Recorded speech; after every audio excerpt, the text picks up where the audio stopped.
Pertama secara personal gue kenal, pernah sama-sama dengan gue di DPR, kita sering ngobrol sama-sama, gue paham betul bagaimana cara berpikirnya Pak Koster, cara bekerjanya, dia punya pengalaman di DPR RI, dia punya pengalaman sebagai gubernur, dan menurut gue karena Bali ini istimewa, dia harus dipimpin oleh orang juga punya keistimewaan. Istimewa dalam pengalamannya, istimewa dalam kemampuan pengetahuannya terkait dengan pengelolaan anggaran, dan dia didukung oleh partai yang menjadi pemenang pemilu, sehingga ketika kemudian ada masalah terkait dengan anggaran, penambahan anggaran, alokasi anggaran dan sebagainya, dia punya banyak teman separtai di DPR RI yang bisa memperjuangkan itu. Oke, kita bicara soal anggaran.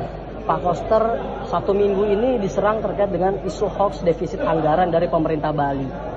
Menurut Bang Adian gimana? Karena sebelumnya Pak Koster sudah membantah isu tersebut dan selalu digoreng di sosial media. Ya kalau menurut gue sederhana, data, adu data dengan data, adu buku dengan buku, gampang aja gitu loh. Tapi memang tidak cuma di Bali, di banyak tempat yang lain sempat terganggu pertumbuhan ekonominya, bahkan dalam konteks nasional sekalipun karena COVID yang kemarin ya. Dan gue ngerasain betul memang saat COVID itu Bali sepi gitu, sementara pendapatan terbesarnya dari pariwisata. Tapi kalau menurut gue kalau ada hoax seperti itu ya buka saja data-datanya, kan gampang. Oke, siap Bang. Nah, Abang kan kebetulan hari ini ngisi acara di Generasi Penerus Bali yang dominasi anak muda. Ada pernyataan yang menarik Bang dari Pak Koster ketika beliau kemarin hadir di acara Sikat dengan Bung Seno. Beliau menyampaikan di periode kedua akan membentuk stafsus muda pertama kali di pemerintahan Bali. Menurut Abang seberapa penting dan urgensi yang dilakukan oleh Pak Koster tersebut dalam memberikan ruang kepada anak muda? Ketika kemudian seorang pemimpin bilang saya akan memberikan kesempatan pada yang muda untuk berjalan bersama-sama dengan saya, itu artinya bahwa pertama keberpihakan dia tidak perlu dilakukan, kedua dia sadar betul bahwa mau tidak mau, setuju tidak setuju, Bali dan Indonesia akan diwariskan pada generasi muda berikutnya. Kesadaran itu yang menurut gue penting ya, dan kesadaran itu kan tidak diucapkan tapi harus dibuktikan. Nah menurut gue senang ketika Pak Koster menyajikan seperti itu, karena menempatkan banyak anak muda dalam posisi-posisi penting di tingkat gubernur, bupati, wali kota, melibatkan mereka untuk sama-sama menghitung anggaran, mendiskusikan pengelolaan anggaran, alokasi anggaran, bagaimana mengambil kebijakan dan sebagainya.